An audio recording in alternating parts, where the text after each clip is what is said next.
Hi, everyone. Have you ever felt invisible? Have you ever wished you could disappear? I'm Rae Luskin, artist, author, and the creator of the new docuseries called Creative Activists Turning Pain to Purpose. And today I'm speaking with Gabrielle Senza. She's a wonderful creative activist I've known for a few years. She's an amazing performance artist, environmentalist, researcher, and founder of the Invisibility Lab.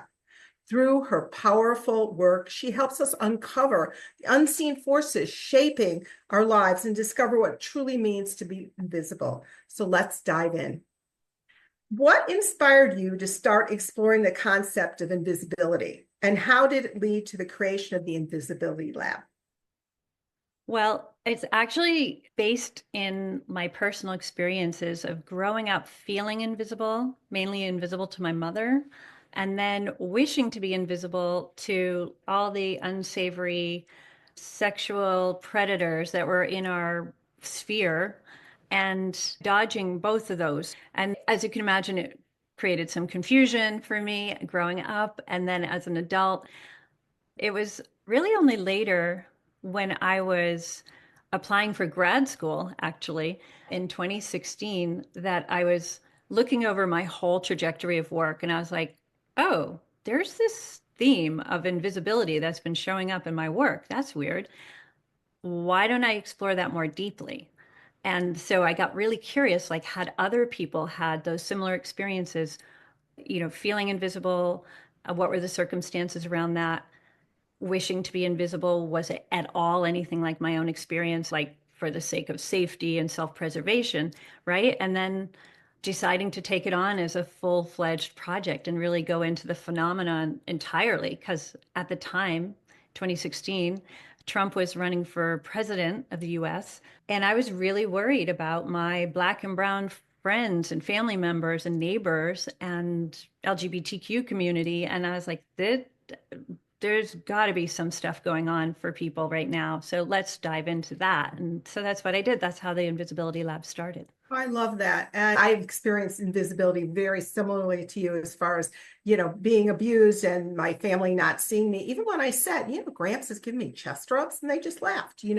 So I get where you're coming from, but that's for another day. So we're going to move on Yeah, today. yeah, yeah. These stories are so prevalent. That's That's what I love because you're collecting stories and we're both into that. So, how do you see invisibility showing up in people's daily lives, and what impact does it have on personal identity and well being? well, that's exactly it in a nutshell, that it's just a really complex thing. Often I've seen people say, sometimes I feel invisible in crowds. Some women said, the minute I turned 35, I became invisible. And like, what do you mean? Like, nobody, I'm I went, 75. I understand it from that perspective. yeah, I was like, she wasn't turning heads anymore. And it was very noticeable to her. And people talk about not being seen in meetings and, making a suggestion and it getting no response. And then someone else makes the exact same suggestion and it gets all the credit. So there are a lot of situations, but I would say that predominantly almost everyone has had an experience of feeling invisible in their lifetime. And many, many, many people, I've now talked with almost 1,000 people probably, who have had some kind of experience of wishing to be invisible, but not all of them. So, can you just share a moment in your research or performance work where it shifted your understanding of visibility and invisibility? Yeah, I have such a really poignant memory of doing a workshop at a conference, and it was a transgender, gender nonconforming conference. So, a very specific audience and family members as well, trying to understand, like, what is this all about? And in the workshop, which is going to be similar to the one I'm running online, there's a point where I ask, how do you truly wish to be seen in the world? And I collected all the answers from each of the people. And at the very end of the event, we went around and we all collectively saw each person as they wish to be seen. And for people, for any of us, that is a really powerful, super powerful moment, right? Like, oh my God, I just said my fantasy way of being seen, like a New York Times bestseller or whatever someone might say. And in these cases, it's like, They want their proper names to be used. They want the proper pronouns to be used. They don't want people using their dead names because they work so hard creating their own identity as they see themselves. And so by giving them that opportunity of having everyone in the room seeing them that way was just so powerful, so poignant. And people commented in the notes after, like, this was the best session in the whole conference, I because love it's that. seen and heard and celebrated. And that's really important to me because life is hard for people. It's not easy being in these meat suits and walking around on the planet. Totally. I understand.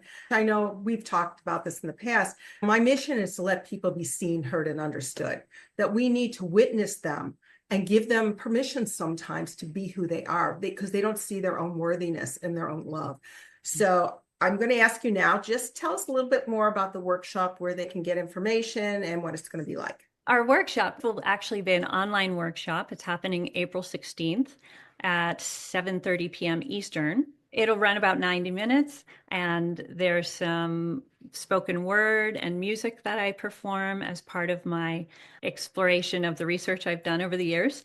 And it'll be a really beautiful experience. There'll be some interaction, of course, and each person will fill out one of the surveys from the Archive of Invisible Things. And then we'll work with all of that, and it'll be a really beautiful, moving experience, I'm sure. Oh, I am so excited to be part of this and to have this as part of what we're talking about, creative activists turning pain to purpose. So thank you so much. And I look forward to seeing you on April 16th and having a wonderful experience. Me too. Thanks so much, Ray.